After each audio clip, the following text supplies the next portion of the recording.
ये पहली दफा नहीं है कि मेवात को बदनाम करने के मंसूबे दंगाई दलों द्वारा बनाए गए। मेवात की बर्बादी की पटकथा भारत की आज़ादी के साथ ही लिख दी गई थी। लेकिन क्या आप जानते हैं कि सांप्रदायिक लोगों द्वारा मेवात को मिनी पाकिस्तान बनाने के मंसूबे क्यों बनाए जाते रहे? इसकी वजह ये नहीं कि मेवात की आबादी का 80% हिस्सा मुसलमान है, बल्कि मेवात की तारीख में कुछ ऐसा दफन है जो फासीवादी ताकतों को हमेशा चुभता रहेगा। मेवात में इस्लाम की शुरुआत 9वीं सदी ईस्वी से होती है। हरियाणा में उस वक्त मुसलमानों की तादाद मात्र हजारों में थी। मेवात में इस्लाम की तारीख में असल मोड़ तब आया जब सुल्तान महमूद गजनवी के भांजे सैयद सालार मसूद ने मेवात की धरती पर अपना कदम रखा। सैयद सालार मसूद का जन्म मेवात से 375 किलोमीटर दूर अजमेर में हुआ। उन्होंने अपनी पूरी जिंदगी इस्लाम की तबलीग और निजाम इलाही को कायम करने में लगा दी। कुछ तारीखी वाक़यात बताते हैं कि ये सैयद सालार मसूद ही थे जिन्होंने मेवात के इलाके में सबसे पहले इस्लाम की तबलीग के लिए लोग भेजे।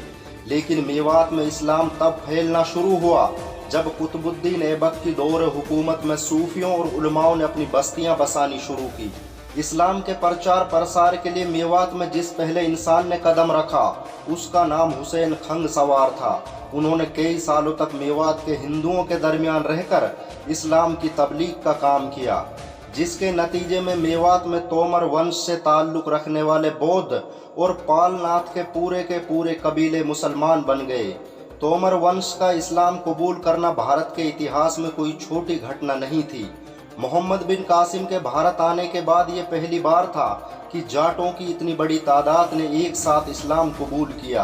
हुसैन खंग सवार सुल्तान मुइजुद्दीन शाम के साथ ईरान से भारत आए और जब मुइजुद्दीन शाम कुतुबुद्दीन ऐबक को दिल्ली का गवर्नर बनाकर वापस ईरान लौटा तो सैयद खंग सवार भी कुतुबुद्दीन ऐबक के साथ भारत में रुक गए। बाद में कुतुबुद्दीन ऐबक ने उसे अजमेर का गवर्नर बना दिया।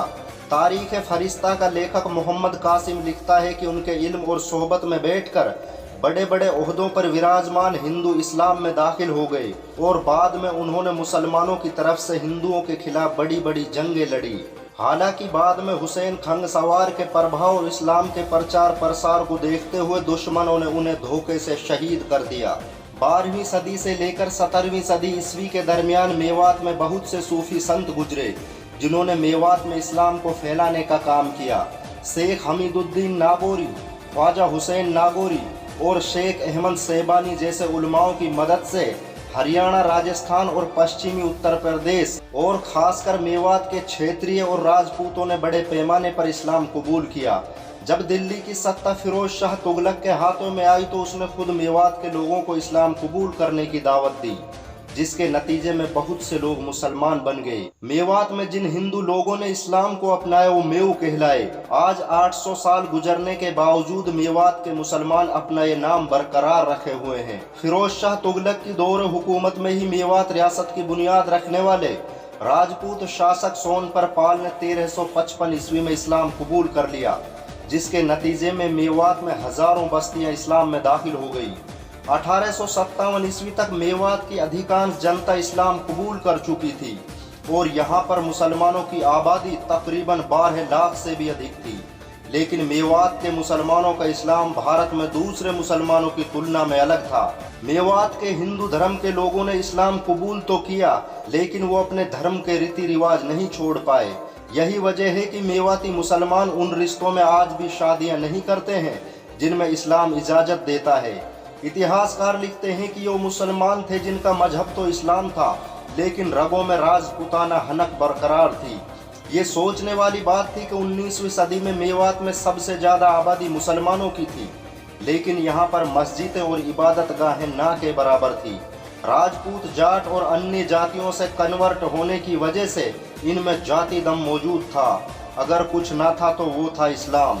जब मेवात के हालात ऐसे थे तो मेवात मुस्लिम विरोधियों के लिए स्वर्ग की तरह था। मेवातियों की रस्म रिवाज हिंदुओं की तरह थे। वो सांस्कृतिक रूप से होली, दिवाली, तमाम हिंदू त्योहारों में हिस्सा लेते, लेकिन नमाज रोजा से कोसों दूर रहते। अंग्रेज मेजर पाउलेट 1878 के गेजेट में लिखता है, मेवाती ज्यादातर मुसलमान हैं, लेकिन वो नाम के मुसलमान हैं। इनके गांव के देवता वही हैं जो हिंदुओं के हैं।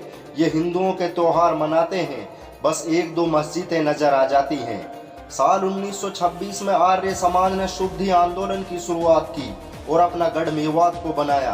ये वही आंदोलन था जिसने इस्लाम के खिलाफ सबसे ज्यादा किताबें लिखवाई। शुद्धि आंदोलन का मकसद मेवात के मुसलमानों को वापस हिंदू धर्म में लाना था। शुद्धि आंदोलन को मजबूत देने के लिए साल 1926 में ही आरएसएस की बुनियाद रखी गई। ऐसा लग रहा था कि मेवात में इस्लाम का वजूद खत्म हो जाएगा और फिर साल 1926 में ही मेवात की सरजमी पर एक ऐसी घटना घटी जिसने शुद्धि आंदोलन को मेवात की मिट्टी में दफन कर दिया। वो घटना क्या थी, इसके जवाब हम अगले एपिसोड में देंगे। मेवात में इस्लाम सीरीज के अगले एपिसोड में हम ये भी जानेंगे कि मेवात में फांसीवादी ताकतें आज तक पैर क्यों नहीं पसार पाई।